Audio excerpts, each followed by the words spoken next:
சுட சுட இட்லி தோசையோட இந்த கார சட்னிங்க சூப்பரான காம்பினேஷன். மதுரையில நம்ம ரோட் சைடுல இந்த சட்னி நீங்க நெறைய பேர் ட்ரை பண்ணியிருப்பீங்க. அதே டேஸ்ட்ல இருக்கும். ஒரு வெங்காயத்த நீல வாக்குல கட் பண்ணியிருக்கேன். ஒரு வெங்காயத்துக்கு 3 தக்காளி சேர்க்கணுங்க.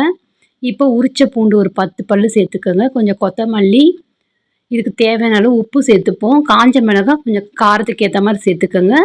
குழந்தைங்க சாப்பிட்றாங்கன்னா கொஞ்சம் காரம் கம்மியா சேர்த்து நைஸா அரைச்சுப்போம். இப்போ நல்லெண்ணெய் சேர்த்துருக்கேங்க. இந்த சட்னிக்கு நம்ம நல்லெண்ணெய் சேர்த்தா டேஸ்ட்டு சூப்பரா இருக்கும். நீங்க வேற எண்ணெயும் சேர்த்துக்கலாம். இப்போ கடுகு, உளுத்தம் பருப்பு, கருவேப்பில தாளிச்சுட்டு, நம்ம அரைச்சு வச்ச அந்த சட்னிய சேர்த்துப்போம். இப்போ நீங்க ஸ்டவ்வ லோ ஃப்ளேம்ல வச்சு, கொஞ்ச நேரம் இந்த பச்சை வாசனை போற வரைக்கும் நல்லா இது மாரி வதக்கணுங்க. எண்ணெய் பிரிஞ்சு வரும்போது ஸ்டவ் ஆஃப் பண்ணிடுங்க. நீங்க இத ஒரு 3 நாளுக்கு ஃப்ரிட்ஜில ஸ்டோர் பண்ணணும்னு நெனச்சீங்கன்னா, இன்னும் கொஞ்சம் நல்லா சுருள வதக்கி எடுத்து வச்சீங்கன்னா, 3 டேஸ் கூட கெடாதுங்க. நல்லாருக்கும். ட்ரை பண்ணி பாருங்க. சுட சுட இட்லி தோசைக்கு சூப்பரான காம்பினேஷன்ங்க. ட்ரை பண்ணிட்டு கமெண்ட்ஸ்ல எப்படி இருக்குன்னு சொல்லுங்க. Thank you friends.